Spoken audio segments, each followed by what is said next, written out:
أعوذ بالله من الشيطان الرجيم بسم الله الرحمن الرحيم ربي زدني علما ربي زدني علما রব্বি জিদনি ইলমা। আমরা আজকে আলোচনা করব ফৌজদারি কার্যবিধি আইনের ধারা 1 থেকে 5 ধারা পর্যন্ত। ধারা 1 থেকে 5 ধারা পর্যন্ত ইনশাল্লাহ আজকে আলোচনা করব। ফৌজদারি কার্যবিধি আইন। ফৌজদারি কার্যবিধি আইন 1898 সালের 5 নং আইন। অর্থাৎ ফৌজদারি কার্যবিধি আইন যখন পাশ হয় তখন 1898 সালের 5 নং আইন ছিল। অর্থাৎ 1898 সালে যখন আইনটি পাশ হয় তখন ক্রমিক নং অনুযায়ী বা সিরিয়াল অনুযায়ী 5 নং আইন ছিল। এই আইন 1898 সালের 1 জুলাই হতে কার্যকর। অর্থাৎ পাশ হয় 1898 সালে, আর 1898 সালের 1 জুলাই হতে কার্যকর হয়। তাহলে ফৌজদারি কার্যবিধি আইন 1898 সালের 5 নং আইন, আর 1898 সালের 1 জুলাই কার্যকর। ফৌজদারি কার্যবিধি আইন একটি পদ্ধতিগত আইন, অর্থাৎ কোনো অপরাধের বিচার করার জন্য, কোনো অপরাধের তদন্ত করার জন্য, অনুসন্ধান করার জন্য কি কি পদ্ধতি অবলম্বন করা হবে, কি কি পদ্ধতি অবলম্বন করা হবে সে বিষয়ে বিস্তারিত আলোচনা করা হয়েছে এই ফৌজদারি কার্যবিধি আইনে। সেজন্য ফৌজদারি কার্যবিধি আইন একটি পদ্ধতিগত আইন। কথা বোঝা যায়? জি স্যার। কথা বোঝা না গেলে বলবেন, অথবা ওই রিয়াক্টের ওই জায়গায় আপনার আছে, হাত উঠাবেন, কথা বোঝা যায় না। তাহলে ফৌজদারি কার্যবিধি আইন 1898 সালের 5 নং আইন। এই আইনটি কার্যকর হয় 1898 সালের 1 জুলাই। ফৌজদারি কার্যবিধি আইন একটি পদ্ধতিগত আইন। এখানে পুলিশ অফিসার, বিচারক, ম্যাজিস্ট্রেট, আদালত কিভাবে দায়িত্ব পালন করবেন, কি পদ্ধতি অবলম্বন করবেন, বিচারের ক্ষেত্রে, আসামি গ্রেপ্তারের ক্ষেত্রে, কোনো অপরাধ সংগঠন অপরাধ নিবারণের ক্ষেত্রে কোন ধরনের পদ্ধতি অবলম্বন করা যায় সে বিষয়ে বিস্তারিত বর্ণনা করা আছে ফৌজদারি কার্যবিধি আইনে। সেই জন্য ফৌজদারি কার্যবিধি আইন একটি পদ্ধতিগত আইন। ফৌজদারি কার্যবিধি আইনে মোট তফসিল আছে, মোট অধ্যায় আছে 46টি। অধ্যায় 46টি, আর মোট তফসিল 5টি। আপনাদের হোয়াটসঅ্যাপ গ্রুপে তফসিলের একটা ছবি দেওয়া আছে, ছবিটা অবশ্যই দেখে নেবেন। কথা বুঝতে পারছেন?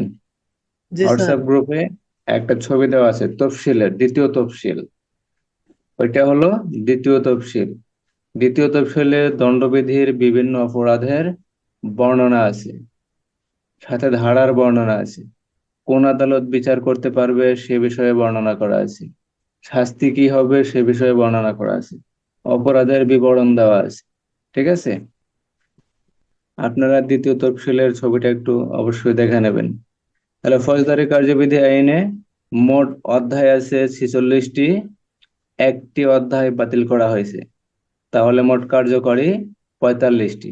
আর তফসিল আছে 5টি, 5টি তফসিলের ভিতরেও একটি তফসিল বাতিল করা হয়েছে, প্রথম তফসিল। প্রথম তফসিল বাতিল করা হয়েছে, কার্যকরী আছে 4টি। তার ভিতরে 2 নাম্বার তফসিল অতি গুরুত্বপূর্ণ আমাদের জন্য। 2 নাম্বার তফসিল। ফৌজদারি কার্যবিধি আইন 1898 সালের 5 নং আইন। ফৌজদারি কার্যবিধি আইন 1898 সালের 1 জুলাই হতে কার্যকর। মোট অধ্যায় 46টি, বাতিল করা হয়েছে একটি, কার্যকরী 45টি। মোট তফসিল আছে 4টি, বাতিল এক, মোট তফসিল 5টি, বাতিল একটি, কার্যকরী 4টি। ফৌজদারি কার্যবিধি আইন 1898 সালের 5 নং আইন। ধারা 1-1।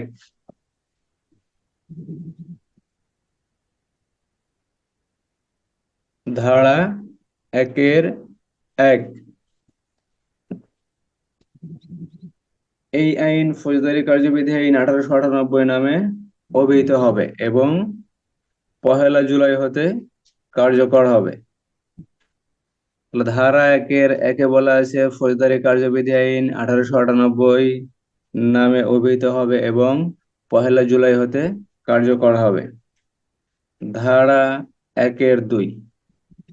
ধারা 1-2, এই আইন বাংলাদেশের সর্বত্র সর্বত্র প্রযোজ্য হবে, অর্থাৎ ফৌজদারি কার্যবিধি আইন সারা বাংলাদেশে প্রযোজ্য হবে। ধারা 1-2।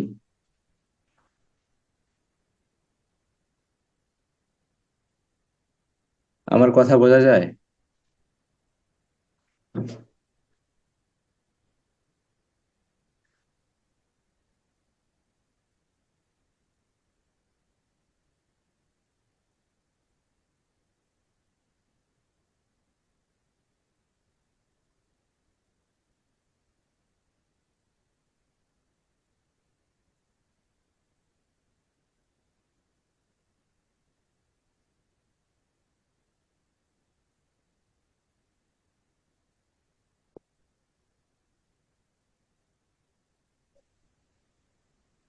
তাহলে ফৌজদারি কার্যবিধি আইন 1-1 ধারায় বলা আছে ফৌজদারি কার্যবিধি আইন 1898 সালের ফৌজদারি কার্যবিধি আইন নামে অভিহিত হবে এবং 1 জুলাই হতে কার্যকর হবে। 1-2 বলা আছে এই ফৌজদারি কার্যবিধি আইনটা যে আছে, আইনটা যে করা হয়েছে, এই আইনটা সমগ্র বাংলাদেশে প্রযোজ্য হবে। ধারা 1-2 এখন থেকে গুরুত্বপূর্ণ। ধারা 4-1 ক। ধারা 4-1 ক, অ্যাডভোকেট।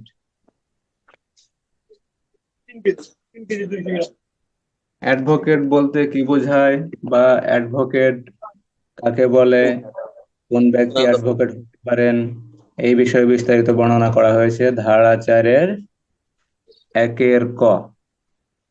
ধারা 4-1 ক,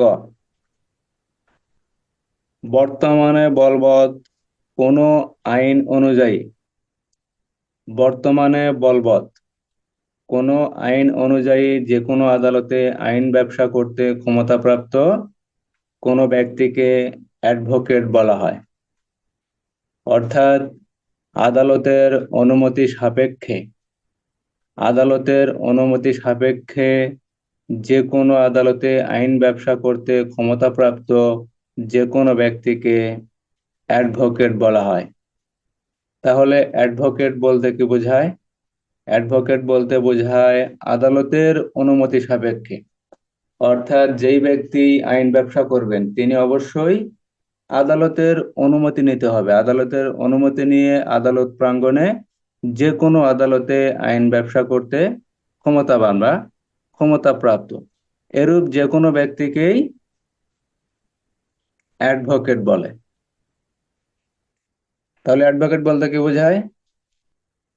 আদালতের অনুমতি সাপেক্ষে বর্তমানে বলবৎ যে কোনো আইন অনুযায়ী আদালতে আইন ব্যবসা করতে ক্ষমতাপ্রাপ্ত যে কোনো ব্যক্তিকে অ্যাডভোকেট বলে। কয় শ্রেণীর ব্যক্তি অ্যাডভোকেট হতে পারে?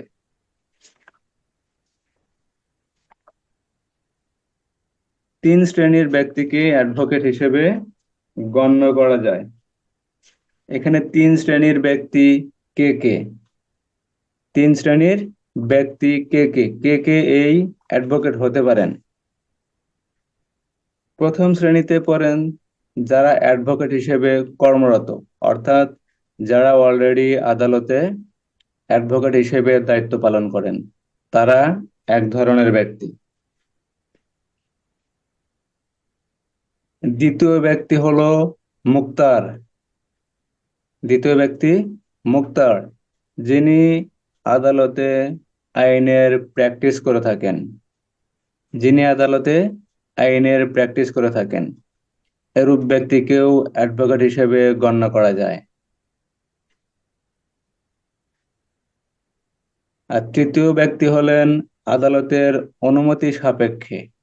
আদালতের অনুমতি সাপেক্ষে বিশেষ মামলার জন্য যে কোনো ব্যক্তিকে কাজ করার জন্য নিযুক্ত করা যায়।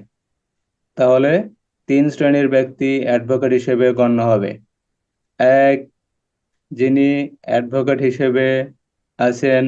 দুই, মুক্তার, যিনি আদালতে আইনের প্র্যাকটিস করে থাকেন। তিন, বিশেষ কোনো মামলার জন্য আদালতের অনুমতি সাপেক্ষে নিযুক্ত যে কোনো ব্যক্তি। তাহলে অ্যাডভোকেট বলতে কি বোঝায়? বর্তমানে বলবৎ যে কোনো আইন অনুযায়ী আদালতের অনুমতি সাপেক্ষে আদালত প্রাঙ্গণে আইনের ব্যবসা করতে পারেন বা আইন দ্বারা ব্যবসা করে থাকেন, তাকেই অ্যাডভোকেট বলে।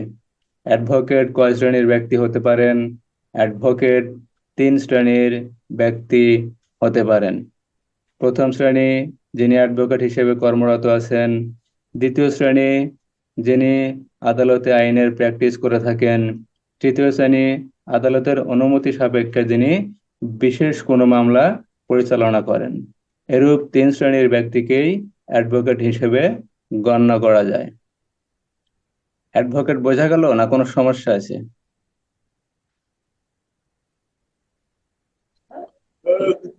বুঝছি স্যার, সমস্যা নাই কোনো। আমি কিন্তু বিস্তারিত পড়ানোর চেষ্টা করতেছি, মূল বই সাথে ভাষ্য সহ। কথা বুঝতে পারছেন? যেন এমসিকিউ অথবা শর্ট প্রশ্ন কোনো সমস্যা না থাকে। তাহলে ধারা একের একে বলা হয়েছে ফৌজদারি কার্যবিধি আইন 1898 নামে অভিহিত হবে এবং 1 জুলাই হতে কার্যকর হবে। একের দুয়ে বলা হয়েছে ফৌজদারি কার্যবিধি আইন সমগ্র বাংলাদেশে কার্যকর হবে। এই ফৌজদারি কার্যবিধি আইনটা যে কার্যকর হবে সারা বাংলাদেশে, সেটা বলা আছে একের দুই উপধারা। ধারা 4-এর 1 ক, অ্যাডভোকেট বর্তমানে বলবৎ কোনো আইন অনুযায়ী যে কোনো আদালতে আইন ব্যবসা করতে ক্ষমতাপ্রাপ্ত যে কোনো ব্যক্তিকে অ্যাডভোকেট বলে। তিন শ্রেণীর ব্যক্তিকে অ্যাডভোকেট হিসেবে গণ্য করা যায়। এক, যিনি অ্যাডভোকেট হিসেবে কর্মরত। দুই, যিনি আদালত প্রাঙ্গণে বা আদালতে আইনের প্র্যাকটিস করেন। তিন, আদালতের অনুমতি সাপেক্ষে যে ব্যক্তি বিশেষ মামলা পরিচালনা করেন, তিনি অ্যাডভোকেট হিসেবে গণ্য হবেন।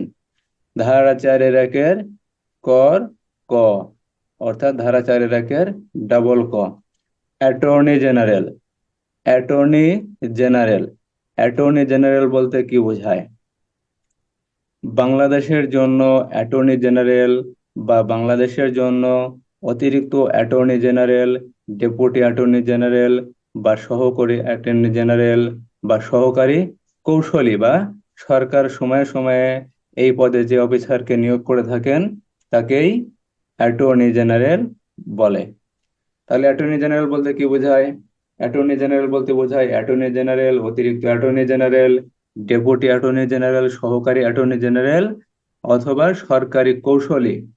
সরকারি কৌশলী, সরকারি উকিল বা সরকার সময়ে সময়ে যে ব্যক্তিকে এই পদে নিয়োগ করেন তাকেই অ্যাটর্নি জেনারেল বলে। তাহলে একজন সরকারি উকিলও অ্যাটর্নি জেনারেল হতে পারেন। একজন সরকারি উকিলও অ্যাটর্নি জেনারেল হতে পারেন। ধারা 4-এর 1 ডাবল ক, অ্যাটর্নি জেনারেল। তাহলে অ্যাটর্নি জেনারেল কে নিযুক্ত করেন? সরকার নিযুক্ত করেন। কাকে নিযুক্ত করেন? অ্যাটর্নি জেনারেলকে অতিরিক্ত attorney general, deputy attorney general, সহকারী অ্যাটর্নি জেনারেল অথবা সরকারি কৌশলী অথবা সরকার যাকে প্রয়োজন মনে করেন সময়ে সময়ে যে ব্যক্তিকে নিযুক্ত করেন সেই ব্যক্তি অ্যাটর্নি জেনারেল হিসেবে গণ্য হবে। ধারা 4-এর 1 ডাবল ক। এখানে অ্যাটর্নি জেনারেল নিযুক্ত করেন সরকার। কাকে নিযুক্ত করা যায়? একজন সরকারি উকিলকেও অ্যাটর্নি জেনারেল নিযুক্ত করা যায়, অথবা সরকার যাকে প্রয়োজন মনে করেন তাকেই অ্যাটর্নি জেনারেল নিযুক্ত করতে পারেন। ধারা 4-এর ডাবল ক। তাহলে 1-এর 1 ফৌজদারি কার্যবিধি আইন 1898 নামে পরিচিত হবে এবং 1 জুলাই হতে কার্যকর হবে। ধারা 1-এর 2 এই আইন সমগ্র বাংলাদেশে কার্যকর হবে।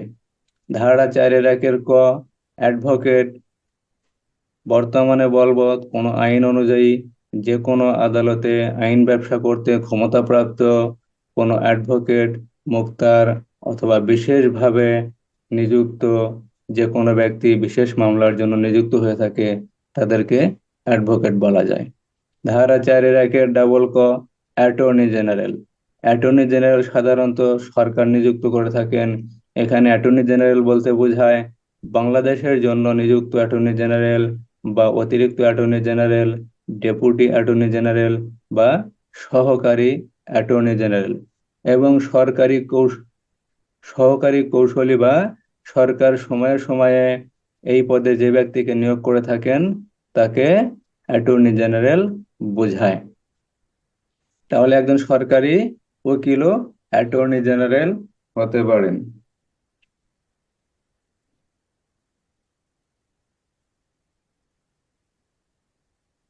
ধারা 4-1 খ, জামিনযোগ্য অপরাধ অথবা জামিন অযোগ্য অপরাধ, দুইটা বিষয় বর্ণনা করা হয়েছে ধারা 4-1 খ। জামিনযোগ্য অপরাধ বলতে কি বোঝায়? জামিনযোগ্য জিনিসটা কি? অর্থাৎ যাকে জামিন দেয়া যাবে সেটাই হলো জামিনযোগ্য। জামিনযোগ্য বলতে কি বোঝায়? যে সকল অপরাধ করলে অপরাধীর জন্য দেশের প্রচলিত আইনে জামিনের ব্যবস্থা আছে, অথবা বর্তমানে বলবৎ কোনো আইনে যে কোনো অপরাধ করলে অপরাধটি যদি জামিনযোগ্য হয় তাহলে সেই অপরাধগুলোকে জামিনযোগ্য অপরাধ বলে। তাহলে জামিনযোগ্য অপরাধ বলতে কি বোঝায়? যে সকল অপরাধ করলে অপরাধীর জন্য দেশের প্রচলিত আইনে জামিনের ব্যবস্থা আছে সেই অপরাধগুলোকে জামিনযোগ্য অপরাধ বলে। অথবা বর্তমানে বলবৎ আইনে দ্বিতীয় তফসিলে, অত্র আইনের দ্বিতীয় তফসিলে যে অপরাধগুলোকে জামিনযোগ্য দেখানো হয়েছে বা বর্তমানে বলবৎ কোনো আইনে অপরাধগুলোকে জামিনযোগ্য করা হয়েছে, এই অপরাধগুলোকেই জামিনযোগ্য অপরাধ বলে। তাহলে জামিনযোগ্য অপরাধ যদি জামিনযোগ্য না হয় সেক্ষেত্রে কি অপরাধীকে জামিন দেওয়া যায় না? জামিন দেওয়া যায়। অপরাধ যদি জামিনযোগ্যও না হয় সেক্ষেত্রেও অপরাধীকে জামিন দেওয়া যায়। অপরাধী যদি নারী হয়, শিশু হয়, বৃদ্ধ হয় বা অসুস্থ হয় সেক্ষেত্রে বিবেচনা সাপেক্ষে, আদালতের বিবেচনা সাপেক্ষে জামিন দেয়া যায়। তো ধারা 4-1 খ, জামিনযোগ্য অপরাধ অর্থাৎ কোনো অপরাধী যদি অপরাধ করে, অপরাধটি যদি জামিনযোগ্য হয় তাহলে সেই অপরাধীকে জামিনে মুক্তি দেয়া যায়। জামিনে মুক্তি দেওয়ার ক্ষেত্রে অবশ্যই মুচলেকা সম্পাদন করা হয়। জামিনে জামিনে ছেড়ে দেওয়ার ক্ষেত্রে জামিনে ছেড়ে দেওয়ার ক্ষেত্রে অবশ্যই মুচলেকা সম্পাদন করা হয়। তাহলে জামিনযোগ্য অপরাধকে বলতে কি বোঝায়? জামিনযোগ্য অপরাধ বলতে বোঝায়, মনে করেন যে রহিম কোনো অপরাধ করছে, রহিম কোনো অপরাধ করছে, সে অপরাধটির যখন বিচার কার্যক্রম আদালতে চলমান থাকে, আদালত যদি মনে করে যে না, রহিমের এই অপরাধটি জামিনযোগ্য, রহিমকে ছেড়ে দেওয়া যাবে, ছোট অপরাধ, এটা বড় কোনো অপরাধ নয়, বা রহিমকে ছেড়ে দিলে এলাকার স্থানীয় লোকজনের বা যে বাদী আছে তার কোনো সমস্যা হবে না, সেক্ষেত্রে রহিমকে ছেড়ে দেওয়া যায়। তাহলে জামিনযোগ্য অপরাধ বলতে বোঝায় যে সকল অপরাধ করলে অপরাধীর জন্য জামিনের ব্যবস্থা আছে, অর্থাৎ আইনে বলে দেওয়া আছে, অত্র আইনের দ্বিতীয় তফসিল যে আছে, ছবিটা যে দেওয়া আছে আপনাদেরকে, সেখানে দেখে নেবেন কোনটা জামিনযোগ্য অপরাধ আর কোনটা জামিনের অযোগ্য অপরাধ। আপনার দ্বিতীয় তফসিলের 5 নং কলামে জামিনযোগ্য কিনা বা জামিন অযোগ্য কিনা এ বিষয়ে বিস্তারিত বর্ণনা করা আছে। অবশ্যই দেখে নেবেন, দেখে নিলে আপনার দ্বিতীয় তফসিল ক্লিয়ার হয়ে যাবে। কথা বুঝতে পারছেন?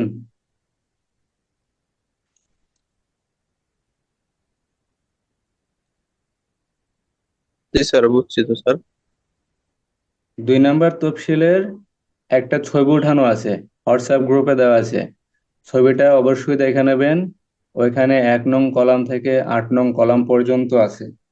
ওইখানে কি কি বিষয় বর্ণনা করা আছে অবশ্যই একটু এক নজর দেখে নেবেন। দেখে নিলে আপনাদের দ্বিতীয় তফসিল ক্লিয়ার হয়ে যাবে।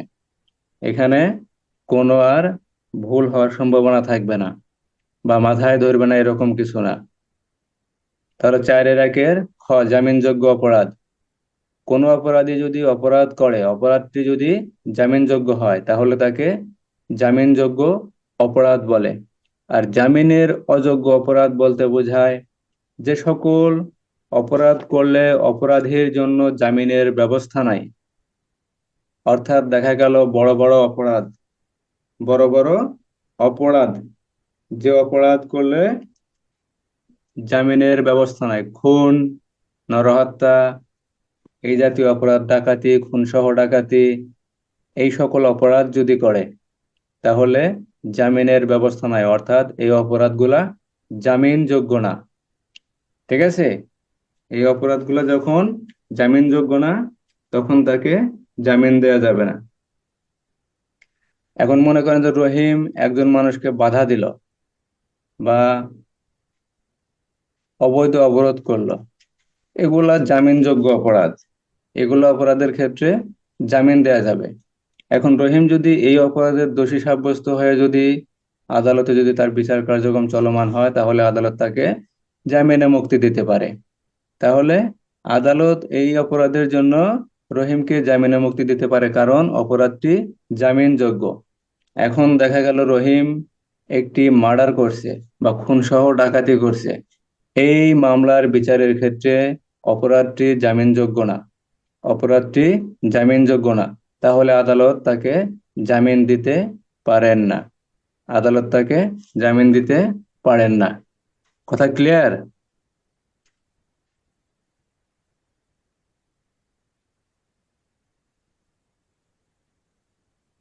জি স্যার।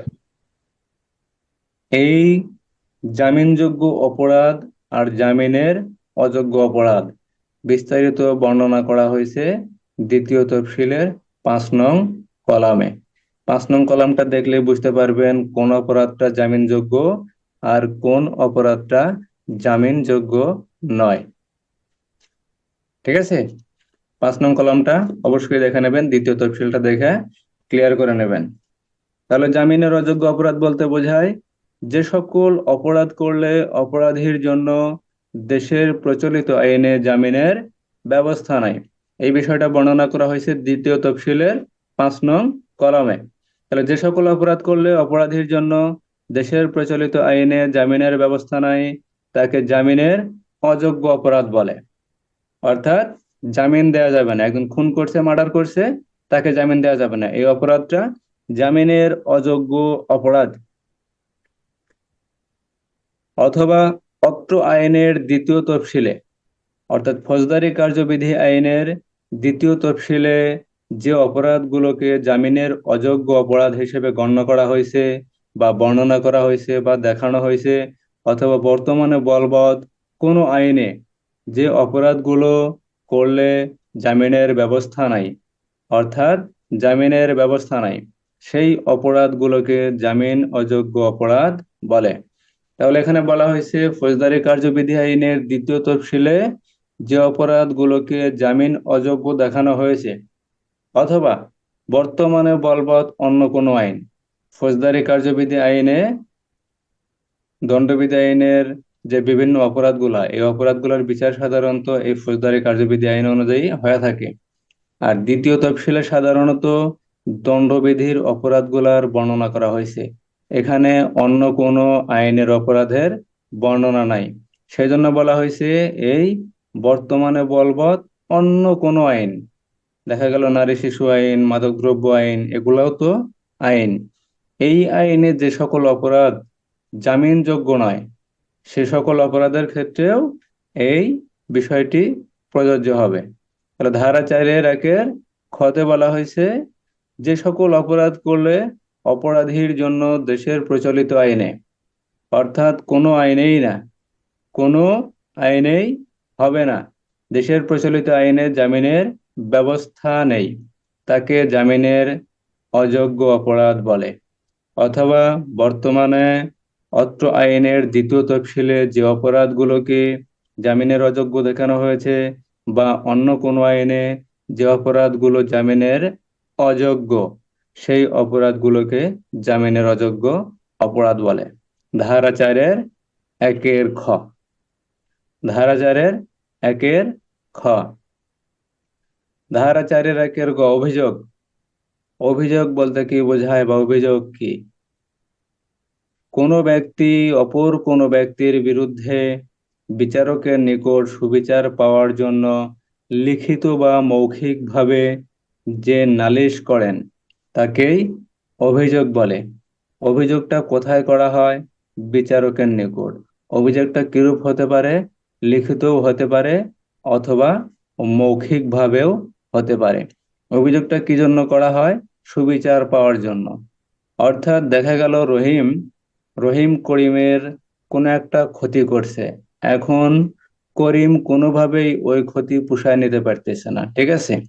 সেই ক্ষেত্রে করিম কি করলো? রহিমের বিরুদ্ধে আদালতে বিচারকের নিকট লিখিতভাবে অভিযোগ করলো যে রহিম আমার অমুক বিষয় নিয়ে এই জিনিসটার ক্ষতি করছে, আমি তার সুবিচার চাই। এই সুবিচার পাওয়ার জন্য রহিম যে লিখিত বা মৌখিক অভিযোগ করেন বা নালিশ করেন, তাকেই অভিযোগ বলে, ঠিক আছে? অর্থাৎ কোনো ব্যক্তি যখন অপরাধের শিকার হয়,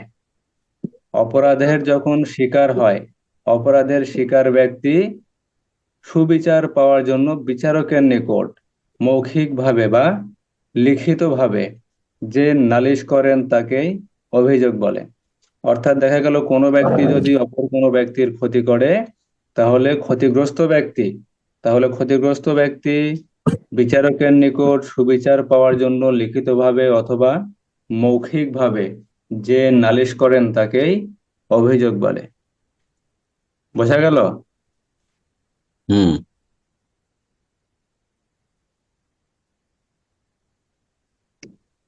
তাহলে অভিযোগটা কিরূপ ভাবে? লিখিত হতে পারে অথবা মৌখিকও হতে পারে। অভিযোগটা কোথায় করা হয়?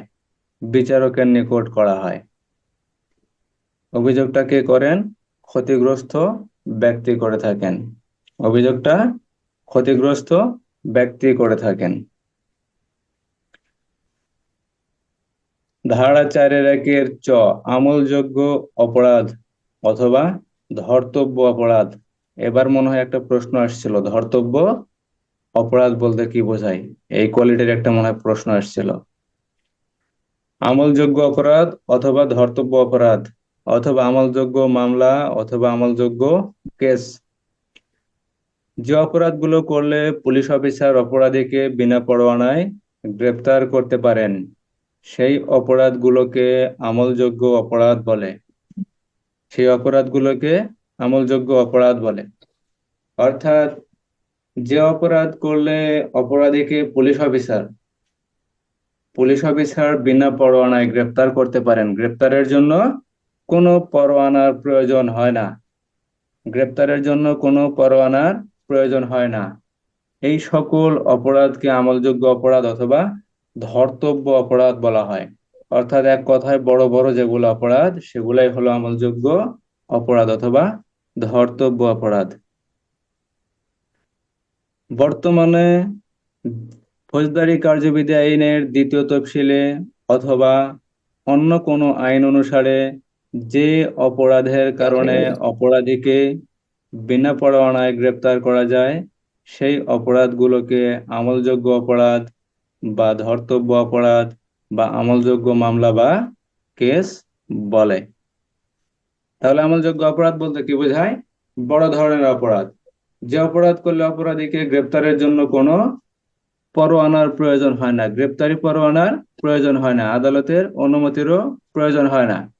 আদালতের অনুমতি ব্যতীত অথবা গ্রেপ্তারি পরোয়ানা ব্যতীত পুলিশ অফিসার বিনা পরোয়ানায় গ্রেপ্তার করতে পারেন। এখানে বিনা পরোয়ানায় গ্রেপ্তারের ক্ষেত্রে কোনো বাধা নিষেধ থাকে না। সেই সকল অপরাধকেই আমলযোগ্য অপরাধ বলে বা ধর্তব্য অপরাধ বলে।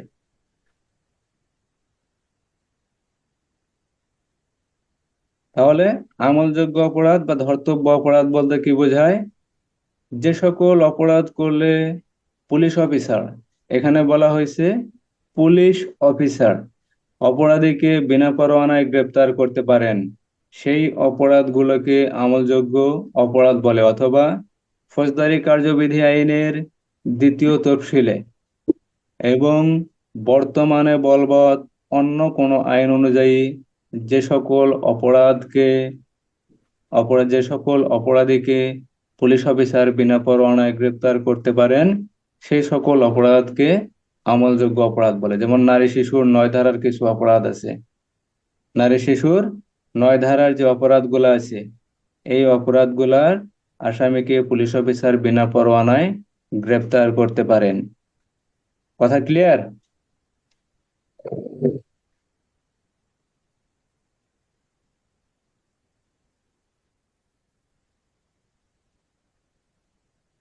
আমলযোগ্য অপরাধ সাধারণত খুন, ডাকাতি, রাষ্ট্রদ্রোহিতা, চুরি, জালিয়াতি, বিভিন্ন ধরনের অপরাধগুলো আমলযোগ্য অপরাধ। আর ছোট ছোট অপরাধ, এই সকল অপরাধ ব্যতীত ছোট ছোট অপরাধ আমলের অযোগ্য অপরাধ। তাহলে ধারা 4-1 আমলযোগ্য অপরাধ বলতে কি বোঝায়, বা আমলযোগ্য মামলা কেস বলতে কি বোঝায়? ধারা 4-1 বর্গীর জ নালিশ। নালিশ বলতে আমরা কি বুঝি? নালিশ বলতে বোঝায় কোনো জ্ঞাত বা অজ্ঞাত ব্যক্তির বিরুদ্ধে আইন অনুসারে, অর্থাৎ কোনো জ্ঞাত বা অজ্ঞাত ব্যক্তির বিরুদ্ধে আইন অনুসারে ব্যবস্থা গ্রহণের জন্য ম্যাজিস্ট্রেটের নিকট লিখিত বা মৌখিকভাবে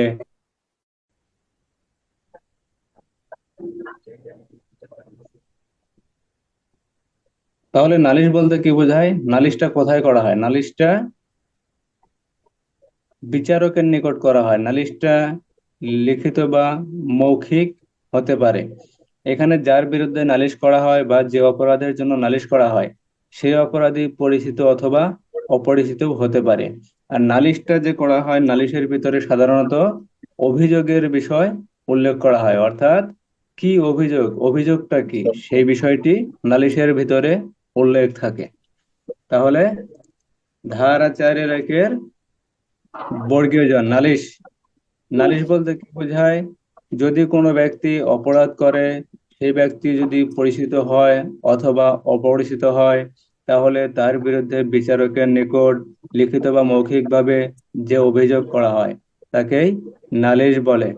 এখানে বিস্তারিত বর্ণনার ভিতরে বলা আছে, পুলিশ অফিসার যে রিপোর্ট প্রেরণ করেন, অর্থাৎ পুলিশ অফিসার আদালতে যে রিপোর্ট প্রেরণ করেন, সেই রিপোর্ট নালিশের অন্তর্ভুক্ত হবে না। কথা বোঝা গেল?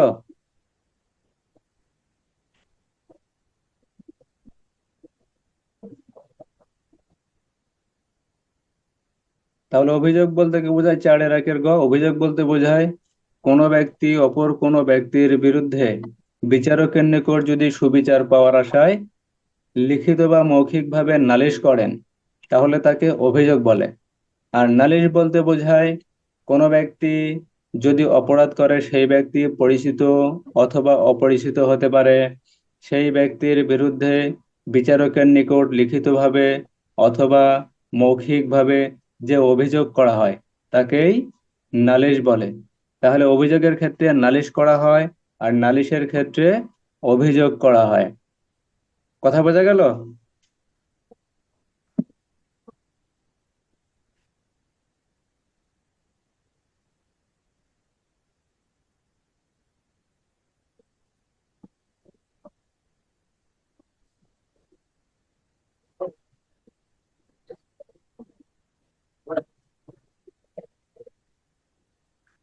ও ধারা 4-1 বর্গীজ নালিশ। পুলিশ অফিসার যে রিপোর্ট আদালতে প্রেরণ করেন, সেই রিপোর্ট কখনোই নালিশের অন্তর্ভুক্ত হবে না। অর্থাৎ পুলিশ অফিসার আদালতে যে রিপোর্টটা প্রেরণ করে থাকেন, সেই রিপোর্টটা কখনোই নালিশ হবে না। ধারা 4-1 বর্গীজ জ। ধারা 4-1 ট অনুসন্ধান। ধারা 4-এর 1-এর ট অনুসন্ধান বা অনুসন্ধান বলতে কি বোঝায়? কোনো অপরাধের সঠিক তথ্য উদ্ঘাটনের জন্য ম্যাজিস্ট্রেট কর্তৃক পরিচালিত বিচার কার্য ব্যতীত সকল কার্যক্রমকে অনুসন্ধান বলে।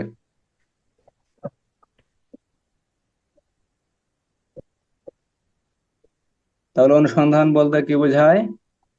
বিচারের পূর্বে অথবা বিচার কার্যক্রম পরিচালনা করার পূর্বে ম্যাজিস্ট্রেট অপরাধের বিষয়টি সঠিক তথ্য উদ্ঘাটনের জন্য বা অপরাধের বিষয়টি জানার জন্য প্রাথমিকভাবে যে কার্যক্রম পরিচালনা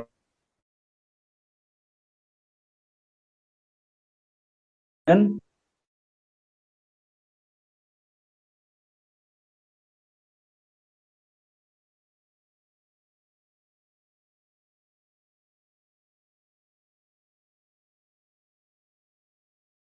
প্রাথমিকভাবে জানার জন্য বা অপরাধের বিষয়ে তথ্য উদ্ঘাটনের জন্য বিচার কার্যক্রম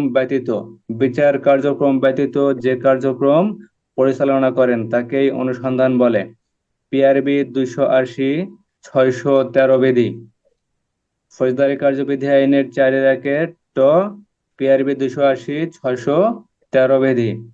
আর অনুসন্ধান বলতে কি বোঝায়? কোনো অপরাধের বিষয়ে মামলা হয়, অভিযোগ হয় বা নালিশ হয়, সেই অপরাধের বিষয়ে জানার জন্য বিচার শুরু করার পূর্বেই ম্যাজিস্ট্রেট প্রাথমিক যে কার্যক্রম পরিচালনা করেন তাকেই অনুসন্ধান বলে। অথবা অপরাধের যে সঠিক তথ্য উদ্ঘাটনের জন্য যে অপরাধের বিষয়ে অভিযোগ হয়েছে বা নালিশ হয়েছে সে অপরাধের বিষয়টি সঠিক তথ্য উদ্ঘাটনের জন্য বিচার কার্যক্রম ব্যতীত বা বিচার কার্যক্রম শুরু করার পূর্বেই, অর্থাৎ বিচার কার্যক্রম এখনো শুরু হয় নাই, এই অনুসন্ধানের পরেই হয়তো বিচার কার্যক্রম শুরু হবে। এই বিচার কার্যক্রম শুরু হওয়ার পূর্বে ম্যাজিস্ট্রেট যে কার্যক্রম পরিচালনা করেন তাকেই অনুসন্ধান বলে। তাহলে অনুসন্ধান বলতে কি বোঝায়? কোনো অপরাধের বিচার কার্যক্রম শুরু করার পূর্বে অপরাধের বিষয়ে প্রাথমিক তথ্য উদ্ঘাটনের জন্য অথবা অপরাধের বিষয়টি জানার জন্য ম্যাজিস্ট্রেট যে কার্যক্রম পরিচালনা করে থাকেন তাকেই অনুসন্ধান বলে। ফৌজদারি কার্যবিধি আইনের 4-এর 1-এর ট, পিআরবি 280/613 বিধি।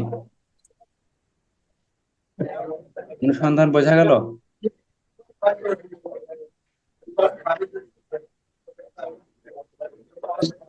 স্যার বুঝছি স্যার।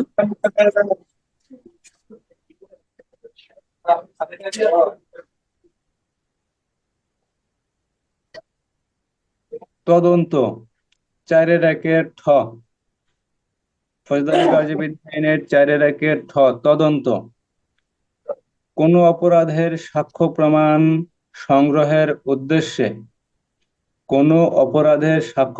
সংগ্রহের উদ্দেশ্যে কোনো পুলিশ অফিসার অথবা ম্যাজিস্ট্রেটের নিকট হতে ক্ষমতাপ্রাপ্ত অপর কোনো ব্যক্তি কর্তৃক পরিচালিত সকল কার্যক্রমকে তদন্ত বলে। পিআরবি 256/258 বিধি। তদন্ত বলতে কি বোঝায়? তদন্ত কার্যক্রমকে পরিচালনা করেন পুলিশ অফিসার পরিচালনা করেন, অথবা আদালতের নিকট হতে ক্ষমতাপ্রাপ্ত অপর যে কোনো ব্যক্তি এই তদন্ত কার্যক্রম পরিচালনা করতে পারেন। তদন্ত কার্যক্রম কোনো সময়ই ম্যাজিস্ট্রেট অথবা আদালত পরিচালনা করেন না। ম্যাজিস্ট্রেট অথবা আদালত তদন্ত কার্যক্রম পরিচালনা করেন না। তদন্ত কার্যক্রম পরিচালনা করেন পুলিশ অফিসার অথবা আদালতের নিকট হতে ক্ষমতাপ্রাপ্ত বা ম্যাজিস্ট্রেটের নিকট হতে ক্ষমতাপ্রাপ্ত অপর কোনো ব্যক্তি তদন্ত কার্যক্রম পরিচালনা করেন। তদন্ত কেন পরিচালনা করা হয় বা তদন্ত কার্যক্রম কি জন্য করা হয়? অপরাধের সঠিক তথ্য উদ্ঘাটনের জন্য, অপরাধীকে গ্রেপ্তার করার জন্য, কোনো মামলার বিষয়ে সাক্ষ্য সংগ্রহের জন্য অথবা সাক্ষীদের সাক্ষ্য গ্রহণ করার জন্য তদন্ত কার্যক্রম পরিচালনা করা হয় অপরাধের সঠিক বিচার হওয়ার জন্য বা অপরাধীকে শাস্তি দেওয়ার জন্য এই তদন্ত কার্যক্রম পরিচালনা করা হয়ে থাকে। তাহলে তদন্ত বলতে কি বোঝায়? তদন্ত বলতে বোঝায় কোনো অপরাধের সাক্ষ্য প্রমাণ সংগ্রহের জন্য কোনো পুলিশ অফিসার অথবা আদালতের নিকট হতে ক্ষমতাপ্রাপ্ত অপর কোনো ব্যক্তি আদালতের নিকট হতে ক্ষমতাপ্রাপ্ত অপর কোনো ব্যক্তি যে কার্যক্রম পরিচালনা করেন তাকেই তদন্ত বলে। তাহলে তদন্ত কাকে বলে? তদন্ত কে পরিচালনা করেন? তদন্ত কি জন্য পরিচালনা করা হয়? তদন্ত পুলিশ অফিসার অথবা আদালতের নিকট হতে ক্ষমতাপ্রাপ্ত যে কোনো ব্যক্তি পরিচালনা করতে পারেন। তদন্ত করা হয় সাক্ষ্য প্রমাণ সংগ্রহের জন্য, অপরাধীকে গ্রেফতার করার জন্য, বাদীকে বিচার পাইয়ে দেওয়ার জন্য, অপরাধীকে শাস্তি দেওয়ার জন্য তদন্ত কার্যক্রম পরিচালনা করা হয়। এখানে তদন্ত কার্যক্রম আদালত বা ম্যাজিস্ট্রেট পরিচালনা করেন না, এখানে পরিচালনা করেন পুলিশ অফিসার অথবা আদালতের নিকট হতে ক্ষমতাপ্রাপ্ত অপর যে কোনো ব্যক্তি। ধারা 4 ঠ পিআরবি 256 258 বিধি। এখানে পিআরবি 256 258 বিধিতে তদন্তের বিষয়ে বর্ণনা করা আছে। ঠিক আছে, এগুলা তদন্তের সংশ্লিষ্ট ধারা। এখানে যারা পুরাতন আছেন তারা বিষয়গুলো জানেন, যারা নতুন আছে তারা বিষয়গুলা নাও জানতে পারেন। এখানে তদন্তর ফৌজদারি কার্যবিধি আইনের ধারা 4 ঠ পিআরবি 256 258 বিধি।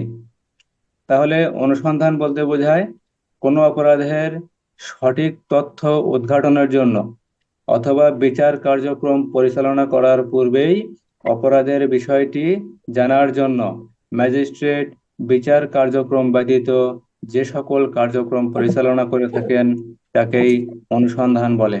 পিআরবি 280 613 বিধি। আর তদন্ত বলতে কি বোঝায়? পুলিশ অফিসার অথবা আদালতের নিকট হতে ক্ষমতাপ্রাপ্ত অপর কোনো ব্যক্তি কোনো অপরাধের বিষয়ে বা কোনো মামলার বিষয়ে সাক্ষ্য প্রমাণ সংগ্রহের জন্য যে কার্যক্রম পরিচালনা করে থাকেন তাকেই তদন্ত বলে। পিআরবি 256 258 বিধি।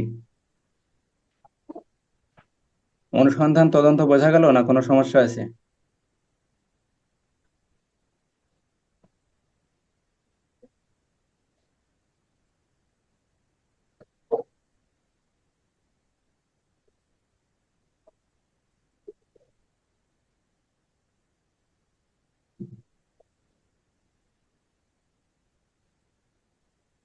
চারের একের ঢ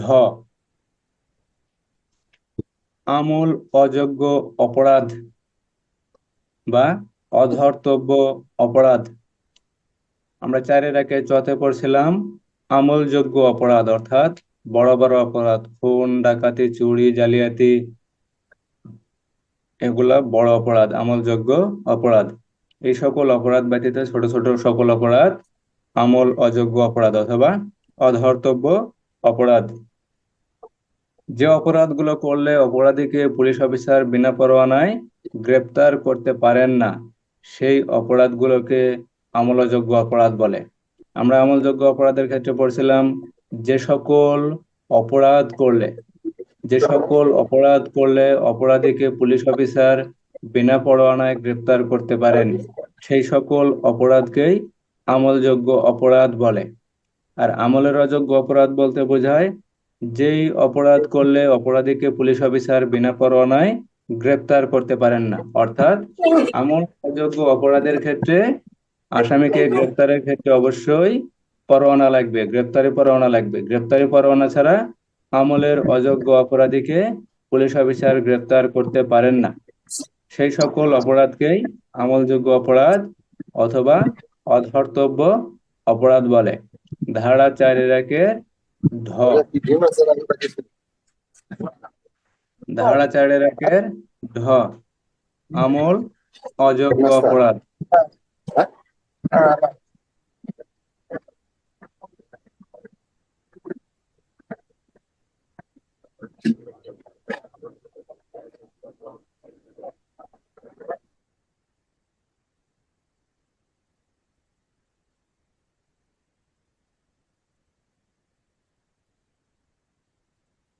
তাহলে অনুসন্ধান বলতে কি বোঝায়?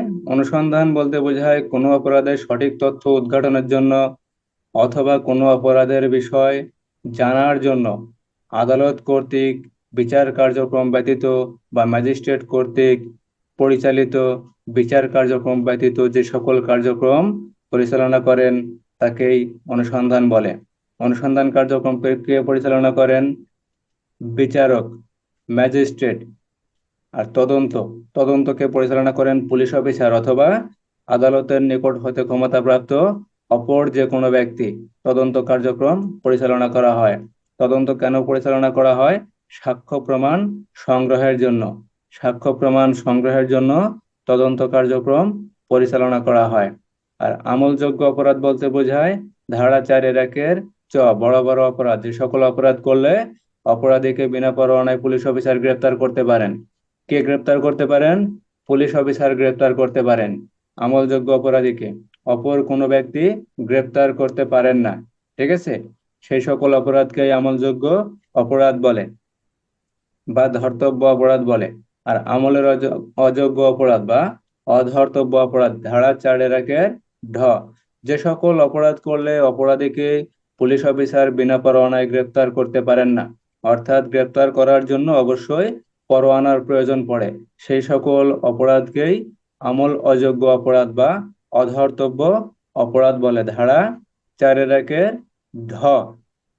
ধারা 4(1) আমলযোগ্য অপরাধ, আমলের অযোগ্য অপরাধ, তদন্ত, অনুসন্ধান। কোনো সমস্যা আছে?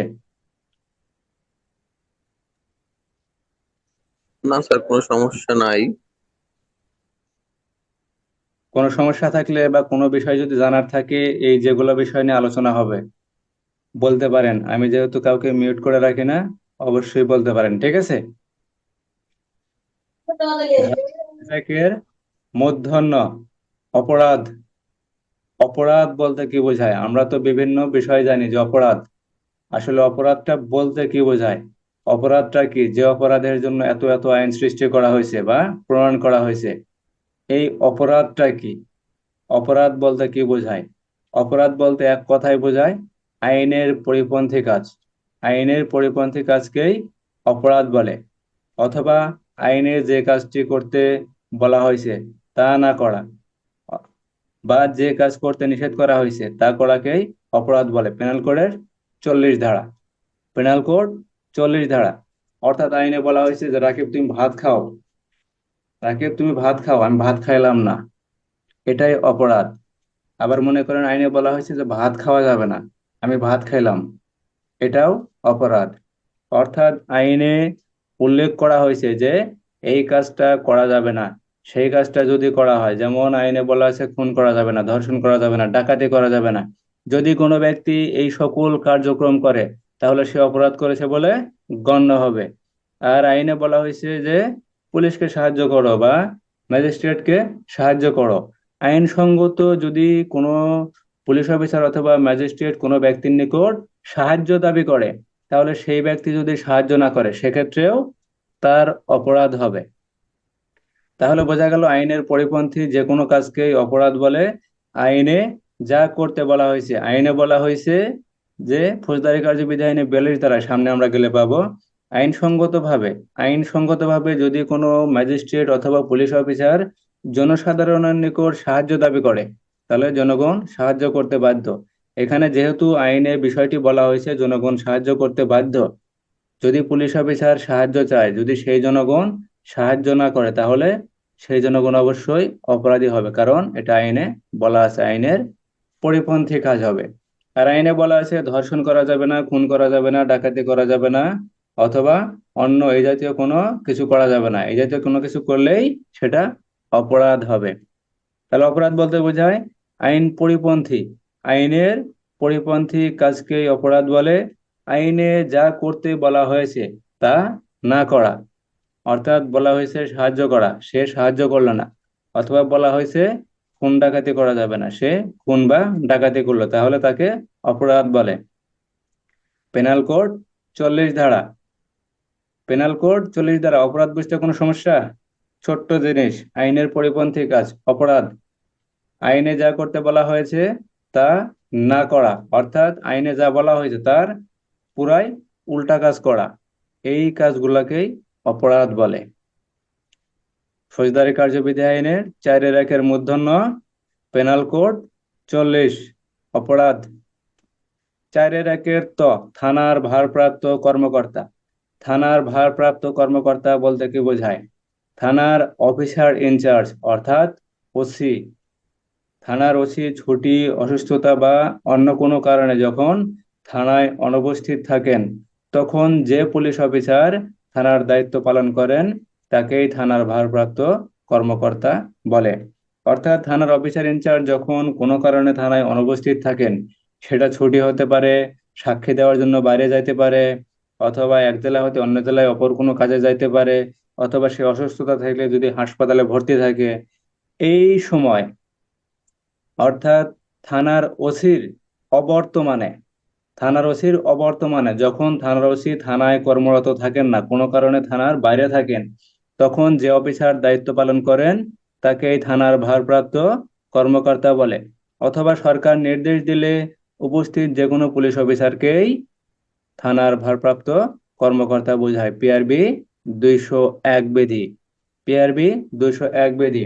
থানার অফিসার ইনচার্জ যখন ছুটি, অসুস্থতা, সাক্ষী অথবা অন্য কোনো কারণে থানায় অনুপস্থিত থাকেন, অর্থাৎ থানায় তিনি উপস্থিত নাই, তখন যে পুলিশ অফিসার এখানে কনস্টেবল পদের উপরে হইতে হবে। থানার ভারপ্রাপ্ত কর্মকর্তা হতে গেলে কনস্টেবল পদের উপরে হতে হবে। যদিও এটা এখন কার্যক্রম হয় না মনে হয়, কারণ থানার অফিসার ইনচার্জ যদি থানার বাইরে থাকেন, তারপরেও 2-3টা ইন্সপেক্টর র্যাঙ্কের অফিসার থানায় থাকেন। ঠিক আছে, তারা থানার দায়িত্ব পালন করেন, এএসআই পর্যন্ত যাওয়া লাগবে না। অর্থাৎ কনস্টেবলের উপরে তো এএসআই থাকে, এএসআই পর্যন্ত যেতে হবে না, তার উপরে অনেক অফিসার আছেন। কিন্তু বিধিতে বলা আছে কনস্টেবলের উপরস্থ যে কোনো পুলিশ অফিসার থানার ভারপ্রাপ্ত কর্মকর্তার দায়িত্বে থাকতে পারেন। কোন সময় থাকতে পারেন? থানার অফিসার ইনচার্জ যদি কোনো কারণে থানায় অনুপস্থিত থাকেন, সে কারণগুলো কি হতে পারে?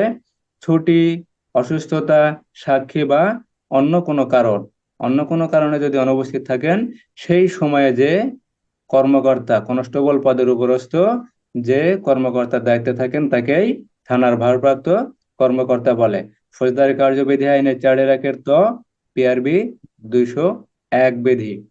পিআরবি 201 বিধি থানার ভারপ্রাপ্ত কর্মকর্তা। আর থানার ইনচার্জ, অফিসার ইনচার্জ বলতে কি বোঝায়? থানার অফিসার ইনচার্জ বলতে কি বোঝায়? থানায় যে সকল ফোর্স থাকেন বা অফিসার থাকেন, তাদের পরিচালনা করার জন্য এবং থানা এলাকার সার্বিক আইন শৃঙ্খলা রক্ষা করার জন্য যে পুলিশ অফিসারকে থানায় মোতায়েন করা হয় বা প্রদান করা হয়, তাকেই অফিসার ইনচার্জ বলে। পিআরবি 201 বিধি। আমরা এতদিন জানছি থানার অফিসার, থানার ওসির কার্যক্রমটা কি? থানার ওসির কার্যক্রমটা কি? থানার ওসির কার্যক্রম হলো থানায় যত অফিসার থাকবেন, যত ফোর্স থাকবেন, তাদেরকে নিয়ন্ত্রণ করা, তাদেরকে পরিচালনা করা এবং থানা এলাকায় থানা এলাকায় সার্বিক আইন শৃঙ্খলা রক্ষা করার জন্য পুলিশ অফিসার, অর্থাৎ যে পুলিশ অফিসারকে নিয়োগ করা হয় তাকেই থানার অফিসার ইনচার্জ বলা হয়। পিআরবি 201 বিধি। তাহলে থানার ভারপ্রাপ্ত কর্মকর্তা বলতে কি বোঝায়?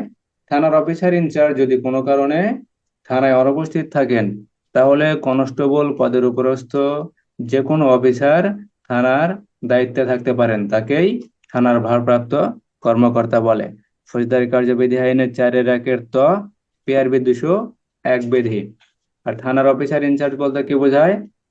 একটা থানায় অনেক অফিসার থাকেন, অনেক ফোর্স থাকেন, থানা এলাকার সার্বিক আইন শৃঙ্খলা রক্ষার জন্য, থানা এলাকার নিয়ন্ত্রণ করার জন্য, থানার অফিসার বা থানার ফোর্স পরিচালনা করার জন্য যে অফিসারকে মোতায়েন করা হয় বা প্রদান করা হয়, তাকেই থানার অফিসার ইনচার্জ বলে বা ওসি বলে। পিআরবি 201 বিধি। তাহলে অনুসন্ধান, তদন্ত, আমলযোগ্য অপরাধ, আমলের অযোগ্য অপরাধ, থানার ভারপ্রাপ্ত কর্মকর্তা, অফিসার ইনচার্জ। কোনো সমস্যা আছে?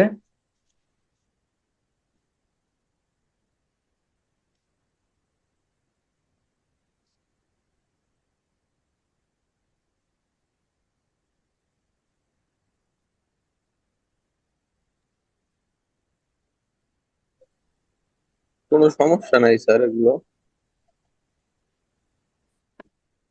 নতুনদের কোনো সমস্যা আছে?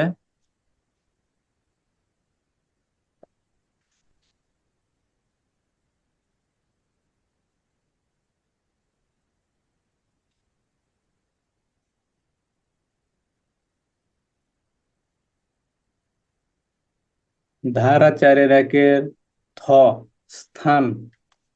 স্থান বলতে কি বোঝায়? স্থান বলতে কি বোঝায়? স্থান বলতে বাড়ি, ইমারত, তাঁবু ও নৌযানকে অন্তর্ভুক্ত করা হয়। অর্থাৎ আইনের ভাষায় স্থান বলতে কি বোঝায়? আইনের ভাষায় আইনের ভাষায় স্থান বলতে কি বোঝায়? আইনের ভাষায় স্থান বলতে বোঝায় কোনো বাড়ি, কোনো বিল্ডিং, কোনো ইমারত, কোনো তাঁবু বা কোনো নৌযানকে অন্তর্ভুক্ত করা যায়। স্থান ধারা 4-এর থ, খুব একটা গুরুত্বপূর্ণ না, দরকার নাই। ধারা 4-এর ধ, থানা। থানার যে ভারপ্রাপ্ত কর্মকর্তা থাকেন, থানার অফিসার ইনচার্জ থাকেন, সেই থানা বলতে কি বোঝায়? থানা সরকার কর্তৃক সাধারণভাবে বা বিশেষভাবে ঘোষিত কোনো কেন্দ্র, স্থান বা নির্ধারিত কোনো স্থানীয় এলাকাকেও বোঝানো হয়। তাহলে থানা বলতে কি বোঝায়?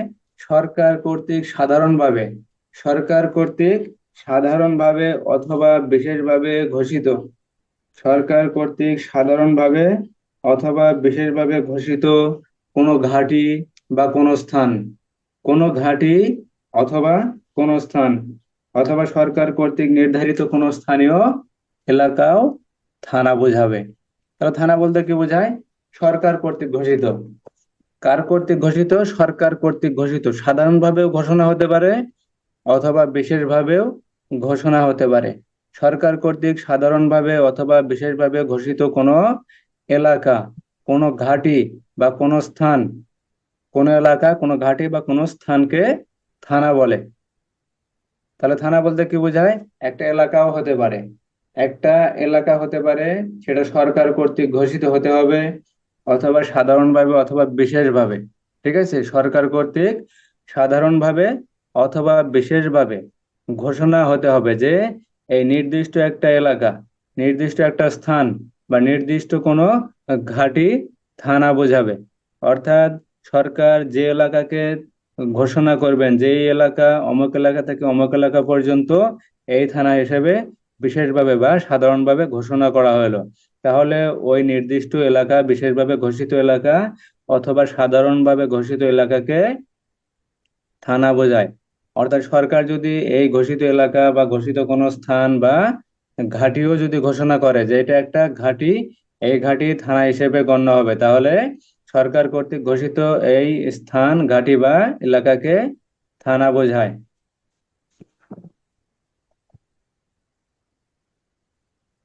পাবলিক প্রসিকিউটর 4-এর গুরুত্বপূর্ণ।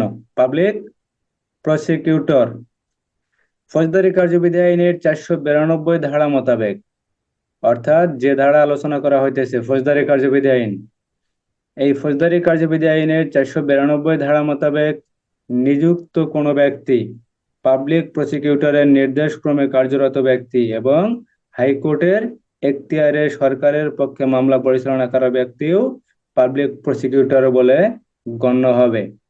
পিআরবি 413, 414 বিধি। যদি আমরা পিআরবি 413 আর 414 বিধি পর্যালোচনা করি তাহলে আমাদের কাছে জিনিসটা বেশি খোলাসা হবে।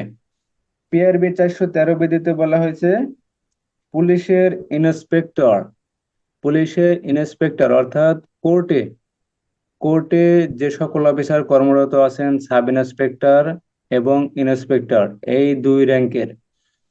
দুই র্যাঙ্কের অফিসার সাধারণভাবে কোনো মামলা,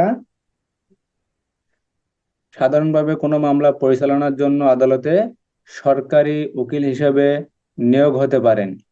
এটা পিআরবি 413 বিধিতে বলা আছে। আর 414 বিধিতে বলা আছে একজন এএসপি, একজন এএসপি এটা আপনার কোর্ট এলাকায় অর্থাৎ সদর এলাকায় নিযুক্ত সদর এলাকায় নিযুক্ত একজন এএসপি সরকারি উকিল হিসেবে গণ্য হবেন এবং তিনি যে কোনো মামলা পরিচালনা করতে পারবেন। সরকারি উকিল হিসেবে যে কোনো মামলা তিনি পরিচালনা করতে পারবেন।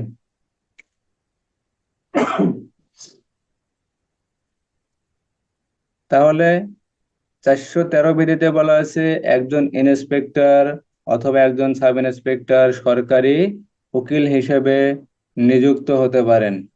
সরকারি উকিল হিসেবে অর্থাৎ পাবলিক প্রসিকিউটর বা পিপি হিসেবে নিযুক্ত হতে পারেন। তাহলে পুলিশের কোন পদের অফিসার, সর্বনিম্ন সাব ইন্সপেক্টর পদের অফিসার সরকারি উকিল হিসেবে নিযুক্ত হতে পারেন? সাব ইন্সপেক্টর পদের উপরস্থ যে কোনো কর্মকর্তা সরকারি উকিল হিসেবে নিযুক্ত হতে পারেন। সাব ইন্সপেক্টরের নিচের কোনো কর্মকর্তা, কনস্টেবল, নায়েক অথবা এএসআই, এই সকল অফিসার সরকারি উকিল হিসেবে নিযুক্ত হতে পারেন না। অর্থাৎ কোর্টে যে সকল সাব ইন্সপেক্টর থাকেন অথবা ইন্সপেক্টর থাকেন তারা সরকারি কৌশলী হিসেবে নিযুক্ত হতে পারেন। এবং এএসপি র্যাঙ্কের অফিসার যে কোনো মামলা পরিচালনার জন্য সরকারি উকিল হিসেবে নিযুক্ত হতে পারেন। কিন্তু ইন্সপেক্টর অথবা সাব ইন্সপেক্টর পদের যে কোনো অফিসার শুধু শুনানি সংক্রান্ত জামিন, অর্থাৎ আসামি যদি জামিনের আবেদন করেন সেই আবেদন সম্পর্কিত মামলা পরিচালনা করার জন্য সরকারি উকিল হিসেবে গণ্য হতে পারেন। তাহলে একজন এএসপি যে কোনো মামলা পরিচালনা করতে পারেন, কিন্তু ইন্সপেক্টর র্যাঙ্কের অফিসার অথবা সাব ইন্সপেক্টর যদি কোনো অপরাধী ব্যক্তি জামিনের আবেদন করেন তাহলে সেই জামিনের আবেদন সংক্রান্ত বা সম্পর্কিত মামলা পরিচালনার জন্য উকিল হিসেবে নিযুক্ত হতে পারেন। তাহলে পাবলিক প্রসিকিউটর হিসেবে পুলিশের সর্বনিম্ন কোন পদের অফিসার নিযুক্ত করা যায়? Sub inspector. যদি কোনো সাব ইন্সপেক্টর অথবা ইন্সপেক্টরকে সরকারি উকিল হিসেবে নিযুক্ত করা হয়, তিনি কি কার্যক্রম পরিচালনা করবেন? যদি কোনো অপরাধী জামিনের জন্য আবেদন করেন তাহলে জামিন সংক্রান্ত আবেদনের জন্য বা এই জামিন সংক্রান্ত মামলা পরিচালনার জন্য সাব ইন্সপেক্টর অথবা ইন্সপেক্টরকে নিযুক্ত করা যেতে পারে। আর যদি কোনো এএসপি কে সরকারি উকিল হিসেবে নিযুক্ত করা হয় তাহলে তিনি যে কোনো মামলা পরিচালনা করতে পারেন। ধারা 4 পাবলিক প্রসিকিউটর অথবা পিআরবি 413 এবং 414 বিধি। 413 এবং 414 বিধি আমি বিস্তারিত বর্ণনা করে দিলাম। যদি কখনো প্রশ্ন আসে যে পাবলিক প্রসিকিউটর হিসেবে পুলিশের কোন পদের কর্মকর্তা নিযুক্ত করা যায়, আর সেই সাথে যদি দেয় যে সাব ইন্সপেক্টর অথবা ইন্সপেক্টর র্যাঙ্কের অফিসার কোন ধরনের মামলা পরিচালনা করতে পারেন, পিপি হিসেবে বা সরকারি কৌশলী হিসেবে বা সরকারি উকিল হিসেবে কোন ধরনের মামলা পরিচালনা করতে পারেন, তাহলে আমরা বলতে পারি জামিন সংক্রান্ত আবেদনের উপরে মামলা পরিচালনার জন্য একজন সাব ইন্সপেক্টর অথবা ইন্সপেক্টরকে সরকারি কৌশলী হিসেবে নিযুক্ত করা যায়। আর এএসপি টু অপর যে কোনো অফিসার যে কোনো ধরনের মামলা পরিচালনা করতে পারেন। তাহলে ধারা 4 পাবলিক প্রসিকিউটর, ধারা 4 পিআরবি 413 414 বিধি। ক্লিয়ার না কোনো সমস্যা আছে?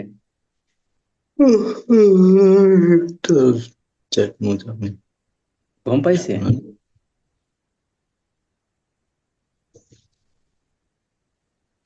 ধারা 5 দণ্ডবিধির অধীনে অপরাধের বিচার, অর্থাৎ দণ্ডবিধি আইনে যে সকল অপরাধের বর্ণনা করা হয়েছে সেই সকল অপরাধের বিচার কোথায় হবে সেই বিষয়ে ধারা 5 বলা আছে। দণ্ডবিধিতে বর্ণিত সকল অপরাধের তদন্ত, অনুসন্ধান, বিচার ও অন্যান্য সকল কার্যক্রম ফৌজদারি কার্যবিধির বিধান অনুসারে পরিচালিত হবে।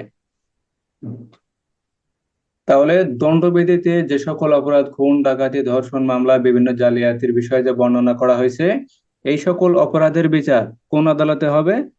ফৌজদারি আদালতে হবে। আর অপরাধের অনুসন্ধান, তদন্ত, বিচার ও অন্যান্য কার্যক্রম ফৌজদারি কার্যবিধি অনুযায়ী হবে, অর্থাৎ ফৌজদারি কার্যবিধিতে যে অনুসন্ধানের কথা বলা হয়েছে, তদন্তের কথা বলা হয়েছে, বিচারের যে ব্যবস্থা আছে, সেই বিচারের ব্যবস্থা অনুযায়ী দণ্ডবিধি আইনে যে সকল অপরাধের বর্ণনা করা হয়েছে, সেই অপরাধের অনুসন্ধান, তদন্ত, বিচার এই ফৌজদারি কার্যবিধির বিধান অনুসারে পরিচালিত হবে। ধারা 5-1। তাহলে ধারা 5-1 বলা হয়েছে দণ্ডবিধিতে বর্ণিত সকল অপরাধের অনুসন্ধান, তদন্ত, বিচার ফৌজদারি কার্যবিধির আইন অনুযায়ী হবে। আর ধারা 5-2 দণ্ডবিধি আইন ব্যতীত অন্যান্য আইন যে আছে, যেমন নারী শিশু আইন, শিশু আইন, মাদকদ্রব্য আইন, এই সকল আইনে যদি নিজস্ব অনুসন্ধান, তদন্ত বা বিচারের ব্যবস্থা থাকে, নিজস্ব যদি বিচার ব্যবস্থা থাকে, তাহলে সেই আইন অনুযায়ী অনুসন্ধান, তদন্ত এবং বিচার ব্যবস্থা করতে হবে, তখন ফৌজদারি কার্যবিধি প্রযোজ্য হবে না। ফৌজদারি কার্যবিধি প্রযোজ্য হবে দণ্ডবিধির ক্ষেত্রে। দণ্ডবিধি ছাড়াও অন্যান্য আইনে যদি বিচারের ব্যবস্থা, তদন্তের ব্যবস্থা, অনুসন্ধানের ব্যবস্থা না থাকে, সেক্ষেত্রে ফৌজদারি কার্যবিধি পরিচালনা করা যাবে। কথা ক্লিয়ার? আর যদি ফৌজদারি কার্যবিধির বাইরে অন্যান্য আইনে যদি বিচার ব্যবস্থা, অনুসন্ধান বা তদন্তের ব্যবস্থা থাকে, তাহলে সেই আইন অনুযায়ী অনুসন্ধান, তদন্ত বা বিচার ব্যবস্থা করা যাবে। ধারা 5-2। ধারা 1 থেকে ধারা 5 কোনো সমস্যা আছে?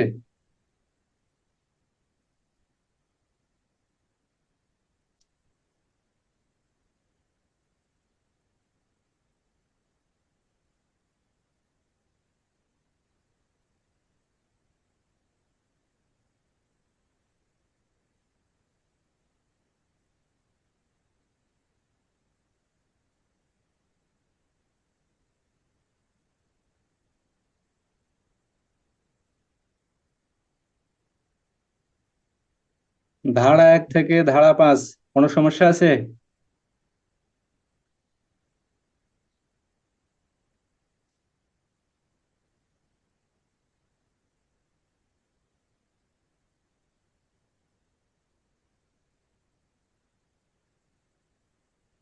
ধারা 1 থেকে ধারা 5 আমরা এখন এমসিকিউ আলোচনা করব। আমি শেয়ার করছি স্ক্রিন, আপনারা একটু দেখেন, মনে হয় দেখা যায়। দেখা যায়? সঠিক দেখা স্যার। যায়। এমসিকিউ 1, ফৌজদারি কার্যবিধি আইন কত সালের আইন? 1898 সাল, 1998 সাল, 1889 সাল, 1988 সাল। ফৌজদারি কার্যবিধি আইন কত সালের আইন? 1898। একের খ। 2, ফৌজদারি কার্যবিধি আইন কত নং আইন?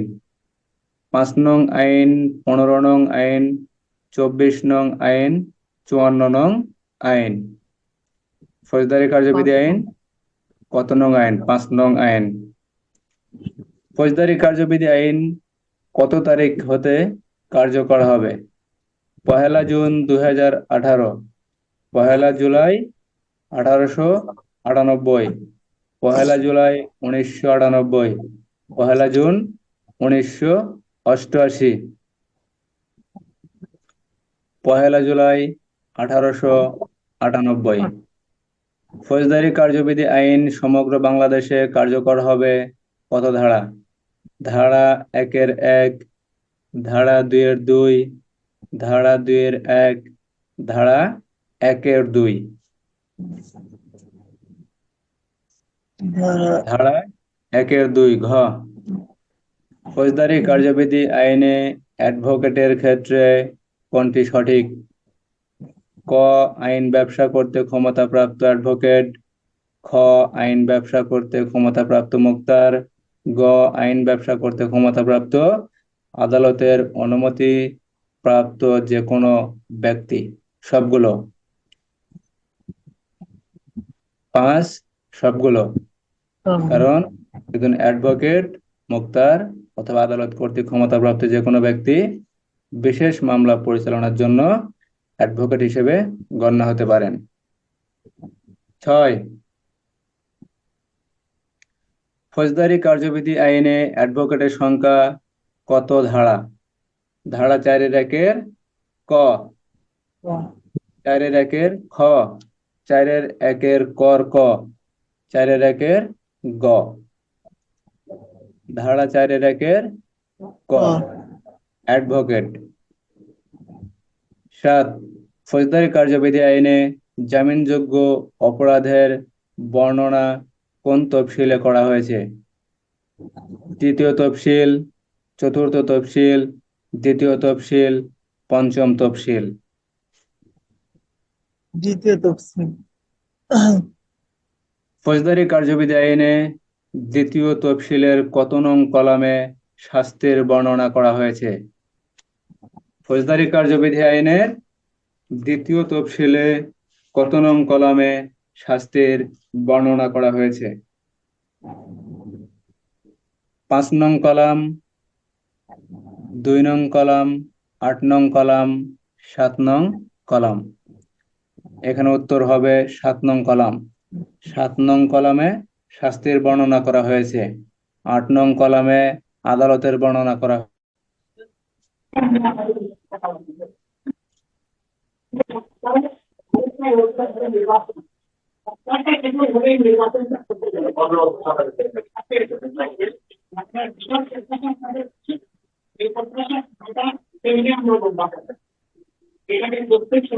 তাহলে শাস্তির বর্ণনা করা হয়েছে 7 নং কলাম।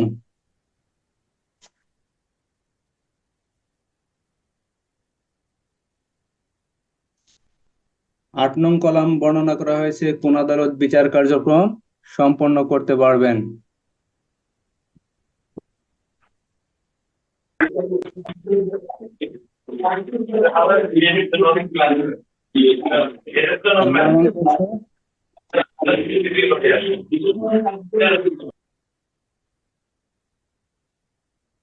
ফৌজদারি কার্যবিধি আইনে দ্বিতীয় তফসিলের কত নং কলামে অপরাধের বর্ণনা করা হয়েছে? 7 নং কলাম।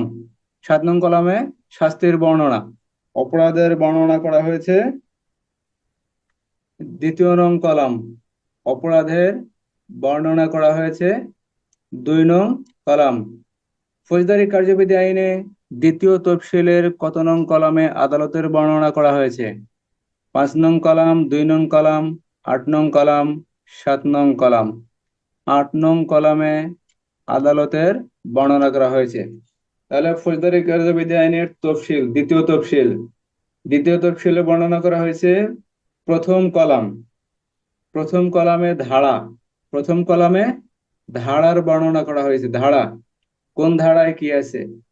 আর দ্বিতীয় কলামে বর্ণনা করা হয়েছে অপরাধ, অর্থাৎ এখানে 109 ধারা হতে 109 ধারা হতে বর্ণনা করা হয়েছে। প্রথম ধারাটাই 109।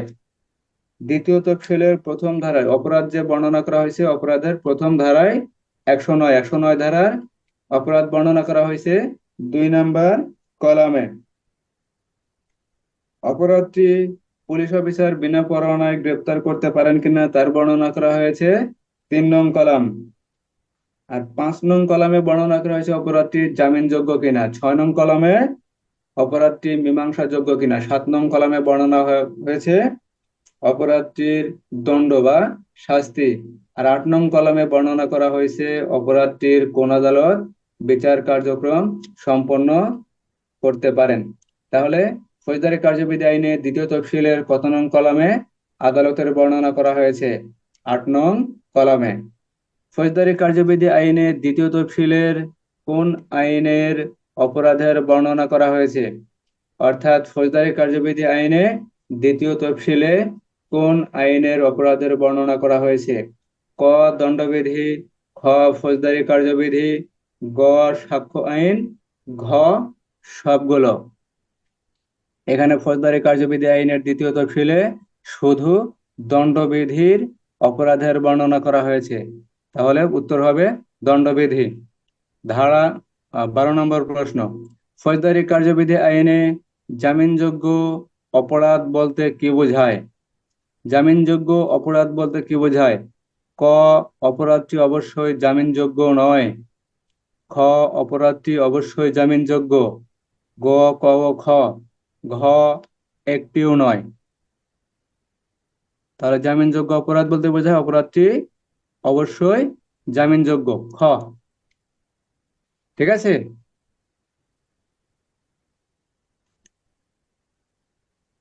13 নং প্রশ্ন, ফৌজদারি কার্যবিধি আইনে জামিন অযোগ্য অপরাধ বলতে কি বোঝায়? ক, অপরাধটি অবশ্যই জামিনযোগ্য নয়, অপরাধটি অবশ্যই জামিনযোগ্য। গ, ক ও খ, ঘ একটিও নয়। তাহলে অপরাধটি অবশ্যই জামিনযোগ্য নয়, জামিনের অযোগ্য। 14 নম্বর প্রশ্ন, ফৌজদারি কার্যবিধি আইনে আমলযোগ্য অপরাধের ক্ষেত্রে নিম্নের কোনটি সঠিক? গুরুতর অপরাধগুলো আমলযোগ্য অপরাধ, বিনা পরোয়ানায় গ্রেপ্তারযোগ্য, লঘু অপরাধগুলো আমলযোগ্য অপরাধ। ক ও খ। 14 নম্বর প্রশ্নের উত্তর ক ও খ, অর্থাৎ গুরুতর অপরাধগুলো আমলযোগ্য অপরাধ এবং যে অপরাধগুলো বিনা পরোয়ানায় গ্রেপ্তার করা যায় সে অপরাধগুলো আমলযোগ্য অপরাধ। 15, ফৌজদারি কার্যবিধি আইনে আমলের অযোগ্য অপরাধের ক্ষেত্রে নিম্নের কোনটি সঠিক? আমলের অযোগ্য অপরাধ, অধর্তব্য অপরাধ, ছোট ছোট অপরাধ। গুরুতর অপরাধগুলো আমল অযোগ্য অপরাধ, বিনা পরোয়ানায় গ্রেপ্তারযোগ্য, বিনা পরোয়ানায় গ্রেপ্তার করা যায় না। ক ও খ, অর্থাৎ বিনা পরোয়ানায় যে অপরাধের জন্য অপরাধীকে গ্রেপ্তার করা যায় না সেটাই আমলের অযোগ্য অপরাধ। 16, রহিম করিমকে আমলযোগ্য অপরাধ করার জন্য সহযোগিতা করলে ফৌজদারি কার্যবিধি আইনে তার অপরাধের ক্ষেত্রে কোনটি সঠিক হবে? আমলযোগ্য অপরাধ হবে, আমলের অযোগ্য অপরাধ হবে, একটিও নয়। ক ও খ, অর্থাৎ কোনো ব্যক্তি যদি অপর কোনো ব্যক্তিকে আমলযোগ্য অপরাধ করার জন্য সহযোগিতা করে তাহলে তার অপরাধটিও আমলযোগ্য অপরাধ হবে। 16 ক। 17, ফৌজদারি কার্যবিধি আইনে নালিশের সংজ্ঞা কত ধারা? ফৌজদারি কার্যবিধি আইনে নালিশের সংজ্ঞা কত ধারা? 4-1 গ, অভিযোগ। 4-1 খ, জামিনযোগ্য জামিনের অযোগ্য অপরাধ। 4-1 বর্গীজ নালিশ। 4-1 বর্গীজ নালিশ। 4-1 ইউ, হাইকোর্ট বিভাগ বাতিল। তাহলে ফৌজদারি কার্যবিধি আইনে নালিশের সংজ্ঞা কত ধারা? 4-1 বর্গীজ। নালিশ কার নিকট করতে হয়? ম্যাজিস্ট্রেটের নিকট, পুলিশ সুপারের নিকট, অফিসার ইনচার্জের নিকট, সবগুলো। নালিশ ম্যাজিস্ট্রেটের নিকট করতে হয়। দেওয়ানি আদালতে নালিশকে কি বলা হয়ে থাকে? দেওয়ানি আদালতে নালিশকে কি বলা হয়ে থাকে? অভিযোগ, নালিশ, আর্জি।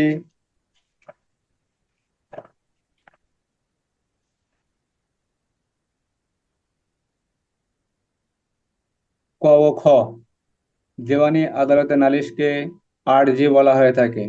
দেওয়ানি আদালতে নালিশকে আরজি বলা হয়ে থাকে।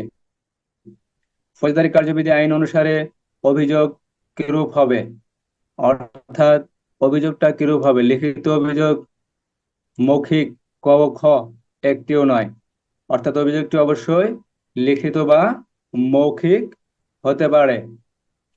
ইনকোয়ারি কে পরিচালনা করে থাকেন? পুলিশ অফিসার, ম্যাজিস্ট্রেট, অন্য কোনো সংস্থা। খ ও গ, ইনকোয়ারি সবসময় ম্যাজিস্ট্রেট কর্তৃক পরিচালনা হয়ে থাকে। ইনকোয়ারি সবসময় ম্যাজিস্ট্রেট কর্তৃক পরিচালিত হয়ে থাকে। অপরাধ বলতে কি বোঝায়? অপরাধ বলতে কি বোঝায়? অপরাধ কর্ম করা, অপরাধ কর্মে সহযোগিতা করা। ক ও খ, একটিও নয়। অর্থাৎ যদি কোনো ব্যক্তি নিজে অপরাধ করে অথবা অপর কোনো ব্যক্তিকে অপরাধ কর্মে সহযোগিতা করে তাহলে দুই ক্ষেত্রেই অপরাধ হবে। তার উত্তর হবে ক ও খ। ফৌজদারি কার্যবিধি আইনে অপরাধের সংজ্ঞা কত ধারা? 4-1 গ, 4-1 চ, 4-1 ট, 4-1 মূর্ধন্য। উত্তর হবে 4-1 মূর্ধন্য। দণ্ডবিধিতে অপরাধের সংজ্ঞা কত ধারা? দণ্ডবিধিতে অপরাধের সংজ্ঞা কত ধারা? ধারা 41, ধারা 42, ধারা 40, ধারা 43। সংযুক্ত ধারা পড়ছিলাম ধারা 40, দণ্ডবিধিতে অপরাধের সংজ্ঞা। 25, ফৌজদারি কার্যবিধি আইনে থানা বলতে কোনটি বোঝায়? সরকার কর্তৃক সাধারণভাবে ঘোষিত ঘাঁটি, সরকার কর্তৃক সাধারণভাবে ঘোষিত স্থান, সরকার কর্তৃক বিশেষভাবে ঘোষিত ঘাঁটি বা স্থান। সবগুলো, এখানে সবগুলো। সরকার কর্তৃক সাধারণভাবে ঘোষিত কোনো ঘাঁটি আমরা পড়ছিলাম, সরকার কর্তৃক সাধারণভাবে ঘোষিত কোনো স্থান বা কোনো এলাকা, সরকার কর্তৃক বিশেষভাবে ঘোষিত কোনো ঘাঁটি বা স্থান, সবগুলো হবে। 26, থানার ভারপ্রাপ্ত কর্মকর্তা কে হতে পারেন? পুলিশ পরিদর্শক নিরস্ত্র, পুলিশ পরিদর্শক সশস্ত্র, অ্যাসিস্ট্যান্ট সাব ইন্সপেক্টর নিরস্ত্র, সবগুলা। প্রশ্নটা মনে হয় একটু উল্টা হয়ে গেছে। থানার ভারপ্রাপ্ত কর্মকর্তা কে হতে পারেন? কারণ পুলিশ পরিদর্শক নিরস্ত্র হতে পারেন, পুলিশ পরিদর্শক সশস্ত্র, এটা হবে না, ঠিক আছে। এখানে প্রশ্ন হতে পারেন কে হতে পারেন না, এখানে তো পুলিশ পরিদর্শক সশস্ত্র হতে পারেন না। ফৌজদারি কার্যবিধি আইনে থানার ভারপ্রাপ্ত কর্মকর্তার অনুপস্থিতির ক্ষেত্রে নিম্নের কোন অফিসার দায়িত্বে থাকতে পারেন? এসআই, এএসআই, কনস্টেবল, ক ও খ। এখানে উত্তর হবে কনস্টেবল পদের উপরস্থ যে কোনো অফিসার, তাহলে এএসআই, এসআই, ক ও খ। 28, ফৌজদারি কার্যবিধি আইনে পাবলিক প্রসিকিউটর কে নিয়োগ করে থাকেন? সরকার, প্রধানমন্ত্রী, রাষ্ট্রপতি, সবগুলো। সরকার। ফৌজদারি কার্যবিধি আইনের 492 ধারা অনুযায়ী সরকার পাবলিক প্রসিকিউটর নিয়োগ করে থাকেন। পাবলিক প্রসিকিউটরের ক্ষেত্রে নিম্নের কোনটি সঠিক? বাদীর হয়ে মামলা পরিচালনা করা, বিবাদীর হয়ে মামলা পরিচালনা করা, ক ও খ একটিও নয়। সরকারি উকিল, পিপি অথবা পাবলিক প্রসিকিউটর তিনি সকল সময় বাদীর হয়ে মামলা পরিচালনা করে থাকেন। 30, কোনো অপরাধের মামলা পরিচালনা করার জন্য বাদীপক্ষ যদি আইনজীবী নিযুক্ত করেন তাহলে ওই মামলা পরিচালনা কে করবেন? অর্থাৎ বাদী যখন আদালতে মামলা করার পর তখন মামলার জন্য তিনি যদি আইনজীবী নিযুক্ত করেন, আইনজীবী নিযুক্ত করার পরেও ওই মামলা কে পরিচালনা করবেন? ওই নিযুক্ত আইনজীবী, পাবলিক প্রসিকিউটর, যে কোনো আইনজীবী, ক ও খ। পাবলিক প্রসিকিউটর অর্থাৎ বাদী যদি নিজে ইচ্ছাকৃতভাবে কোনো আইনজীবী নিযুক্ত করেন তারপরেও পাবলিক প্রসিকিউটর বাদীর ওই মামলা পরিচালনা করবেন। 31, ফৌজদারি কার্যবিধি আইনে সকল অপরাধের অভিযোক্তার ক্ষেত্রে নিম্নের কোনটি সঠিক? বাদী, বিবাদী, সরকার, সবগুলো। সরকার। অর্থাৎ যদি কখনো অপরাধ হয়, সে অপরাধের অভিযোগ হয়, অভিযোক্তার ক্ষেত্রে সরকার অভিযোক্তা হবে। সকল ক্ষেত্রে সরকার, অর্থাৎ বাদীর পক্ষে সকল মামলা সরকার অভিযোক্তা হবে, অভিযোগকারী হবে। সকল অপরাধের মামলা পরিচালনা করার দায়িত্ব কে পালন করেন? সকল অপরাধের মামলা পরিচালনা করার দায়িত্ব কে পালন করেন? বাদী কর্তৃক নিযুক্ত আইনজীবী, পাবলিক প্রসিকিউটর, যে কোনো আইনজীবী, ক ও খ। পাবলিক প্রসিকিউটর অর্থাৎ যত অপরাধী হবে সকল অপরাধের মামলা পরিচালনা করার দায়িত্ব পাবলিক প্রসিকিউটরের। এর আগেও বলছি, যদিও বাদী নিজস্বভাবে কোনো আইনজীবী নিযুক্ত করতে পারেন তারপরেও পাবলিক প্রসিকিউটর সকল অপরাধের মামলা পরিচালনা করবেন বা দায়িত্বে থাকবেন।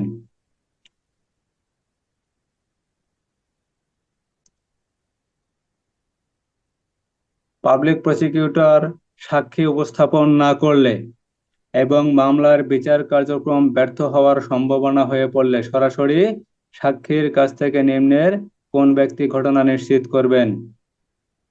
যে কোনো বিচারক, যে কোনো আইনজীবী, বিচারকারী আদালতের বিচারক, ক ও খ।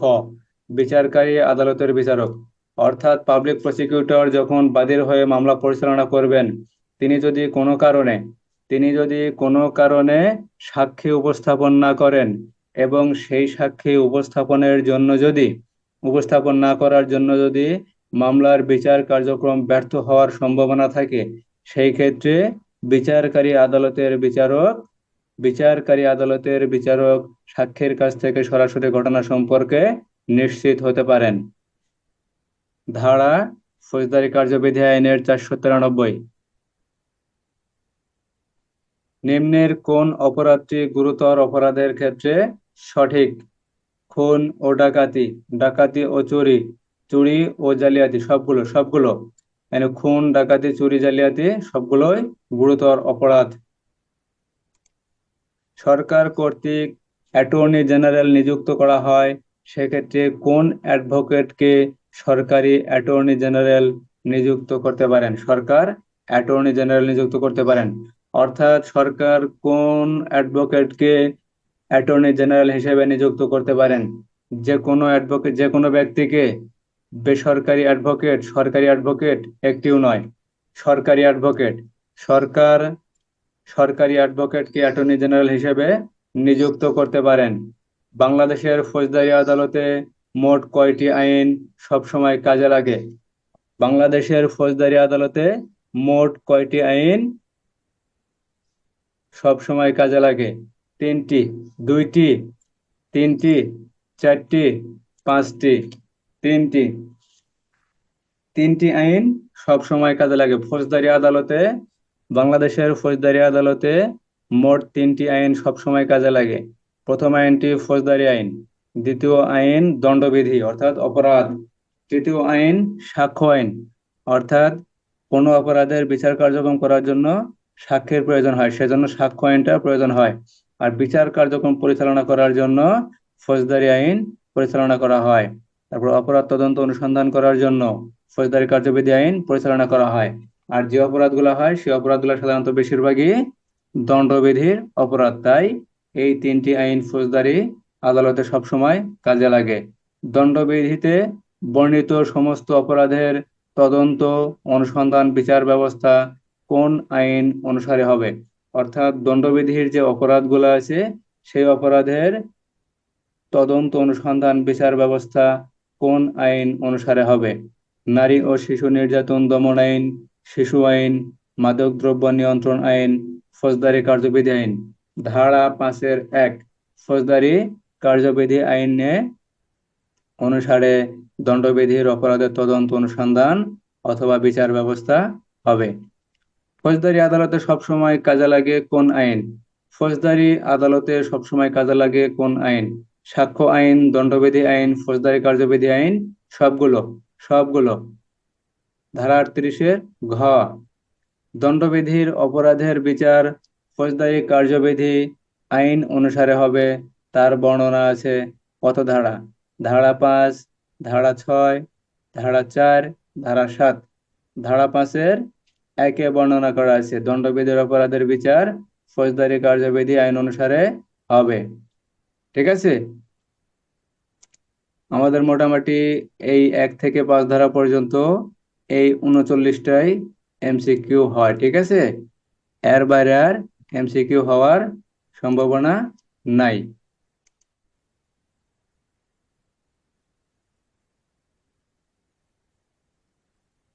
কথা বোঝা গেল? ধারা 1 থেকে 5 পর্যন্ত আলোচনা। আমাদের প্রথম ক্লাস আজকে তারিখ 6-10-2024 খ্রিস্টাব্দ। আজকে আলোচনা করছি ধারা 1 হতে 5 ধারা পর্যন্ত। এখানে 1 ধারা হতে 5 ধারা পর্যন্ত সংজ্ঞার বিষয়টা। জামিনযোগ্য ও জামিন অযোগ্য অপরাধ বলতে কি বোঝায়? আমলযোগ্য ও আমলের অযোগ্য অপরাধ বলতে কি বোঝায়? অপরাধ বলতে কি বোঝায়? পাবলিক প্রসিকিউটর বলতে কি বোঝায়?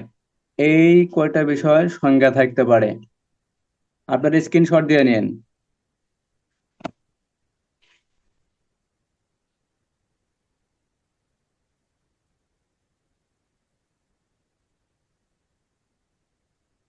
পার্থক্য, এখানে 2টা পার্থক্য থাকতে পারে। একটা জামিনযোগ্য ও জামিনের অযোগ্য অপরাধের পার্থক্য, আমলযোগ্য ও আমলের অযোগ্য অপরাধের পার্থক্য। আর একটা পার্থক্য থাকতে পারে অনুসন্ধান ও তদন্ত। টিকা, এখানে 4-5টা টিকা থাকতে পারে। জামিনযোগ্য অপরাধ, জামিনের অযোগ্য অপরাধ, আমলযোগ্য অপরাধ, আমলের অযোগ্য অপরাধ, আর থানার ভারপ্রাপ্ত কর্মকর্তা। ঠিক আছে?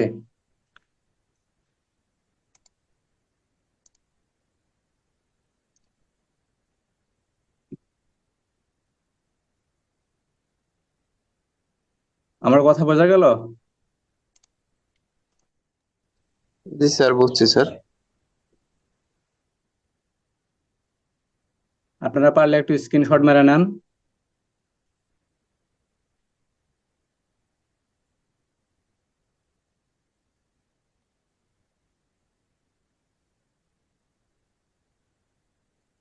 আজকের প্রথম ক্লাস 6 তারিখ 6/10/2024। এখানে ধারা 1 হতে 5 ধারা পর্যন্ত আলোচনা করা হয়েছে।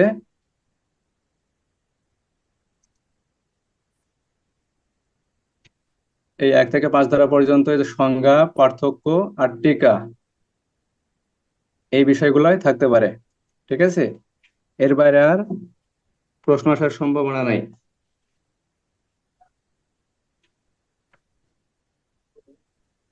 সবাই একটু স্ক্রিনশট মেরে নেন।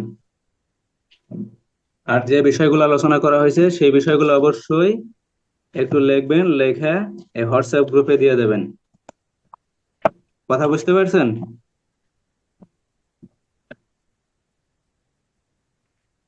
আমার কথা বোঝা গেল?